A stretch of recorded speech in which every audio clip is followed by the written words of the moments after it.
Hello, my name is Rosaleen Callahan. I'm 61 and I live in Derry in the north of Ireland. I'm also living with hereditary amyloidosis, which is a rare, progressive, inherited disease. Up until a few years ago, the landscape was very bleak for people with hereditary amyloidosis, but that has now changed in recent years. Even though it is an inherited condition, my family knew nothing at all about hereditary amyloidosis until my Aunt Polly, my father's sister, took sick, and Polly died in 1982. A few years after that, my father and I were having a discussion, and he said to me, "Rosaleen, they're saying that this is hereditary. I think this is going to have implications for us." And that was to be very true. My own father first developed symptoms in 1991, and he died in 1997 after spending the final 22 months of his life in the Foyle Hospice. It was a very scary place to be, to know that something like this could be part of your life. And I can say from my own experience that it was very lonely because it was rare. We had no one else to speak about. I could hardly pronounce hereditary amyloidosis, so how could I expect other people to fully understand? I couldn't really fully understand it myself. So I went for genetic testing in 2007 at the National Amyloidosis Centre, which is the Centre for Excellence, and there it was confirmed that I carried the faulty gene.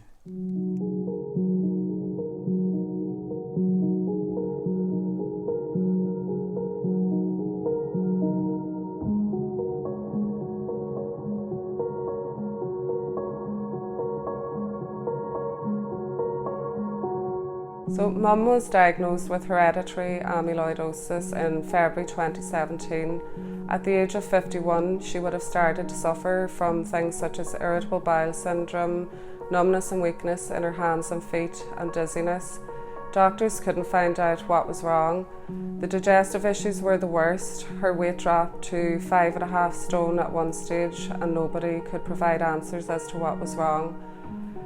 In the end, she was holding on to walls to get about, and she was also diagnosed with Addison's disease and pancreatic insufficiency in the end.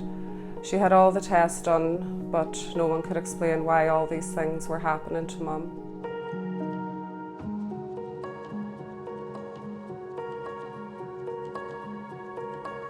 Hi, I'm James Green. I'm Rosaleen's cousin. I'm 55 and I live in Donegal. Last July, I was diagnosed with hereditary amyloidosis. When I had turned 50 back in 2016, I decided to research genetic testing and found myself online. I found a number of support groups in the US who were very helpful.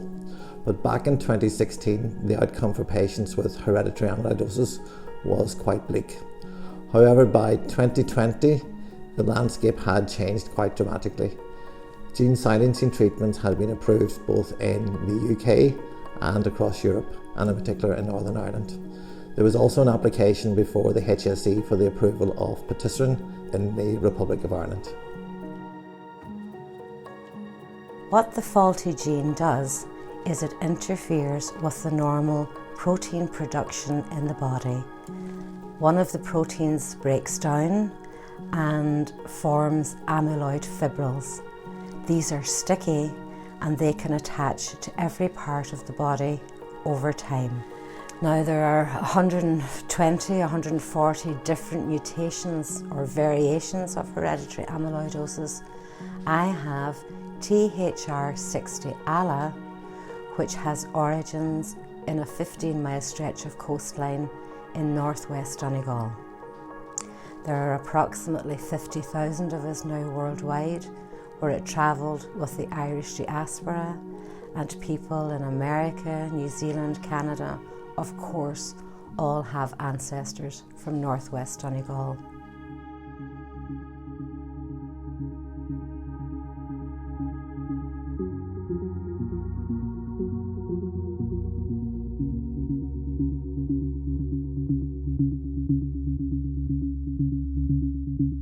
My name's Paddy Doherty and I'm from Gweedore, County Donegal.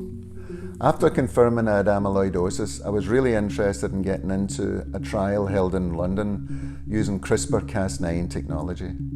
CRISPR is one of the most exciting developments around and has the potential to treat many existing genetic conditions and cancers. It's a DNA gene editing tool that can target specifically the TTR gene in the liver, as is our case. With AMI patients, these TTR genes can mutate and cause amyloid buildup in various parts of the body. Although there are many types, in my case it's the T60A gene or the Donegal AMI gene. This is the first human CRISPR trial and is focused mainly on hereditary types of amyloidosis. To date, there are about 10 patients worldwide, and all of these are from either Ireland or New Zealand. There's no placebo involved, which is great, and treatment's given in a single dose over a 2-hour period. That's it done, no further follow-up treatment needed. After my review with Professor Julian Gilmore at the NAC London, who's doing brilliant work on behalf of AMI patients worldwide, I was referred to Richmond Pharmacology for the trial screening stage. During screening I had many tests involving nerves, hearts, eyes, weight, bloods, physical ability and some others. After passing these, I was then given a date and put forward for the dosing, CRISPR dosing, which was great news to hear. On the 10th of April, I flew back to Richmond and was admitted to their ward. Next day at a specific time, I was given the CRISPR infusion or drip into my arm that lasted about 2 hours. Following this, a lot of blood tests were taken every 15 minutes and reducing somewhat over the next 24 hours. During all this time, I was monitored closely by a very helpful team of doctors and nurses to ensure everything went to plan. After the procedure, I remained then in the ward for another 4 or 5 days, where again I was very well looked after. The trial has been held over a 2-year period, during which we return regularly to Richmond for follow-up checks and studies. The main aim is to assess what level of CRISPR dosage is needed to completely knock out the TTR gene. Dosage levels to date have ranged from 0.3 milligram up to 1 milligram per kilo of your body weight. Apparently my dosage level of 0.3 milligram gave a 96% knockout of the TTR gene, which is really encouraging. However, this needs to be monitored over a much longer time frame. Eventually, once optimum dosage levels have been confirmed, then those patients who received a lower level will be given a top-up dose. If and when this treatment is approved, I hope CRISPR-Cas9 will be freely available and affordable to the thousands of other HATTR patients worldwide.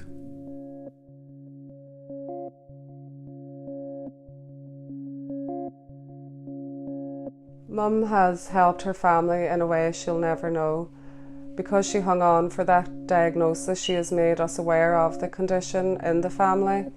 Myself and my sister decided to get tested after she died. This was done quite easily through a consultant in our local hospital.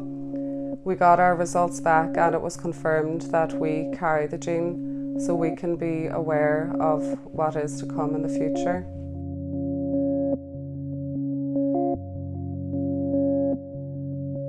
I first developed symptoms in October 2018, and when I attended with the National Amyloidosis Centre in London, the diagnosis was confirmed. One of my professors told me that I was diagnosed around 2 years earlier than most people because I was aware of my family history and I was aware of the early symptoms. Once I heard that statement, that I was diagnosed 2 years earlier than most, I knew that I had to let other people know about this. I am grateful for those extra 2 years.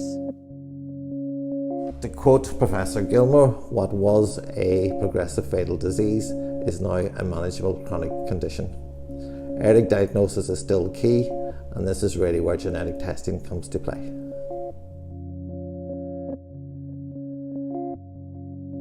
I was very fortunate a short while later to enrol on a gene editing trial called CRISPR, led by Professor Gilmore at the National Amyloidosis Centre in London. I attended the clinic, Richmond Pharmacology, in January and had my infusion at the end of the month.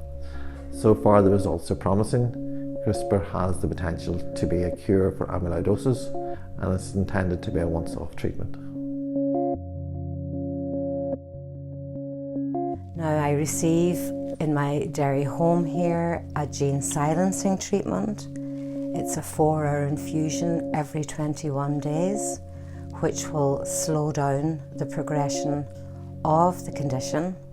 It is a treatment and not a cure, so it certainly comes with its own set of challenges, but I would hate to contemplate the condition that I would be in at this stage without it, as I am just about to enter year 4 of hereditary amyloidosis.